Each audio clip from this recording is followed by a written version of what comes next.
Herkese merhaba. Solunum problemlerinin gerçek nedenlerinden bahsedelim. Uyku apnesinden, horlamadan ve her türlü sinüs problemlerinden bahsediyorum. Bununla ilgili çok ilginç bir kitap var ve ben daha yarısını okuyabildim. Orijinal adıyla James Nestor'ın Breathe, The New Science of a Lost Ark kitabıdır. Bahsettiği ifadelerin çoğuna katılıyorum. Ancak kitapta bahsedilen katılmadığım bazı şeyler de var. Henüz daha kitabın yarısındayım. Muhtemelen kitabın ikinci bölümünde bunlardan bahsediyordur. Ancak bu iki kitaptaki verileri Weston Price kitabından alınan verilerle birleştirirseniz solunum problemlerinize gerçekten iyi bir çözüm bulacağınızı düşünüyorum. James Nestor yerli kültürler hakkında dünyanın her yerinde gerçekten ilginç araştırmalar yapmıştır. Dişçi olduğu için birçok insanın dişlerine bakmış ve bazı harika veriler elde etmiştir. Aslında daha sağlıklı beslenen eski kültürleri bugün içinde yaşadığımız modern uygar kültürle karşılaştırırsanız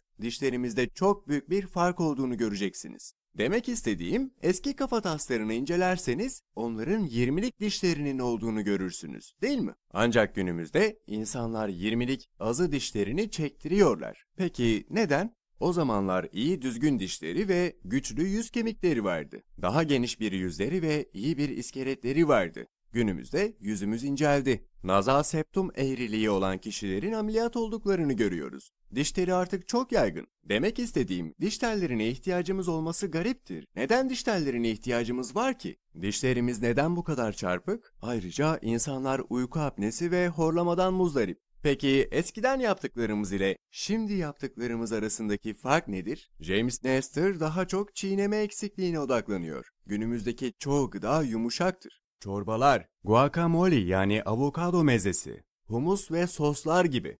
Tükettiğimiz biftek de çok yumuşak olmalıdır. Çok fazla sebze tüketmiyoruz. O yüzden fazla çiğnemiyoruz. Özellikle o küçük çocukların çiğnemeyi tercih ettiği tek şey muhtemelen sakızdır. Bu yüzden James Nestor çiğneme eksikliğine odaklanıyor. Weston Price kitabı da daha çok beslenmeye odaklanıyor. Bense ikisinin de temel sebep olduğunu düşünüyorum. Çünkü basitçe yerli kültürlere bakarsanız çok fazla organik gıda ve besleyici olarak yoğun yiyecekler yapıyorlar. Kemiklerimizi inşa etmeye yardımcı olan proteinleri harekete geçiren şey eser minerallerdir. Kemiklerimizi yapısal olarak sağlam yapan mineralleri harekete geçiren vitaminlerdir. Eğer beslenme eksikliğiniz varsa asıl yapı ve kemik hacmi tam olarak gelişmeyecektir. Demek istediğim bu bilinen bir gerçektir. Besinleri hiç çiğnemiyorsanız, yani sürekli yumuşak yiyecekler yiyorsanız, kemikleriniz yapısal olarak sağlam olması için kasları harekete geçirmeyeceksiniz. Yani vücudunuzun geri kalanı gibi. Güçlü bir sırt inşa etmek istiyorsanız, kas aktivasyonu olmadan yapamazsın, değil mi?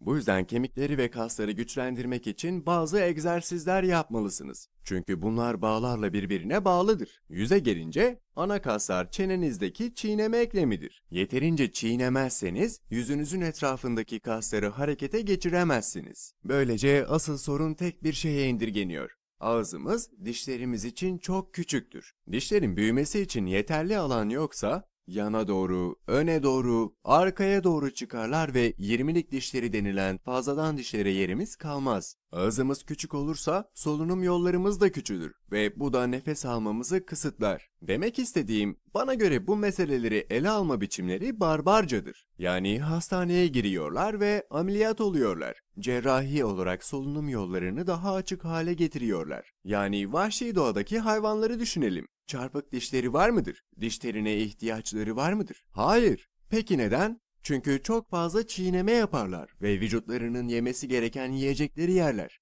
Bu yüzden tavsiyem şu. Öncelikle çocuklarınızı rafine gıdalardan uzak tutun. Bu ilk uyarım. Yiyecekleri daha fazla çiğnemeye başlamalarını sağlayın. Bunu izleyen yetişkinler, yüz yapınızı büyük ölçüde değiştirebilirsiniz. Bu da daha iyi nefes almanıza yardımcı olacaktır. Burada tavsiye edeceğim şey, ağzınızdan nefes almaktan çok daha iyi olan burundan nefes almaya başlamaktır. Ve böylece vücudunuzu daha fazla oksijen almaya zorlarsınız. İkincisi, yemeğinizi daha uzun süre çiğnemeye başlayın. Günde 7 ila 10 bardak kadar büyük miktarlarda salata yemeyi öneriyorum. İnsanlara bunu söylediğimde bazen çıldırıyorlar. Şaşırmış bir şekilde 7 ila 10 bardak sebze mi diyorlar. Bu onlar için çok fazla çiğneme demektir. Dolayısıyla bunları mikserde karıştırabilir miyim yerine iyi bir yeşil içecek tüketebilir miyim diyorlar. Onlara tavsiyem, neden eşinizden sizin için çiğnemesini istemiyorsunuz?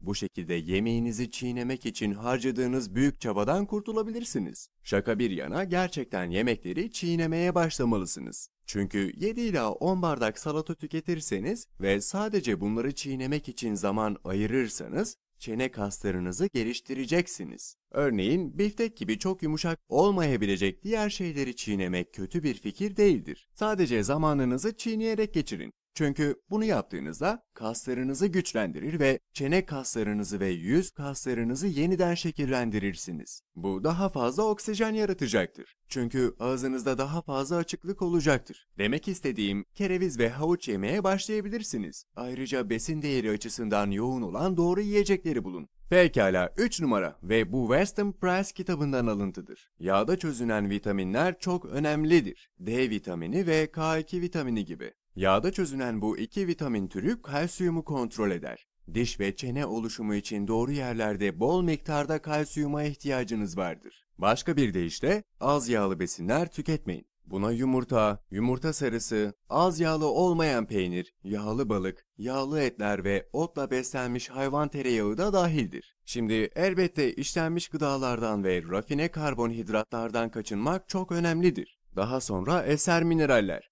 Eser mineraller, vücudunuzdaki belirli proteinleri aktive etmekle ilgilidir. Birçok insanda eser minerallerden yoksun yaşıyor. Çünkü artık gıdalarımızda bu mineraller bulunmuyor. Çünkü büyük çiftlikler sadece NPK olan 3 minerali toprağa geri katıyor. Yani sadece nitrojen, potasyum ve fosfor alabiliyoruz. Peki ya ihtiyacımız olan diğer tüm eser mineraller? Bu eser mineraller istiridyelerde, deniz ürünleri ve deniz yosunlarında da bulunur. Yani bu yiyecekler kesinlikle listeye eklenmesi gereken şeylerdir. Burundan nefes almanın faydalarını merak ediyorsanız yorumlara yazın ve sizin için hemen hazırlayalım.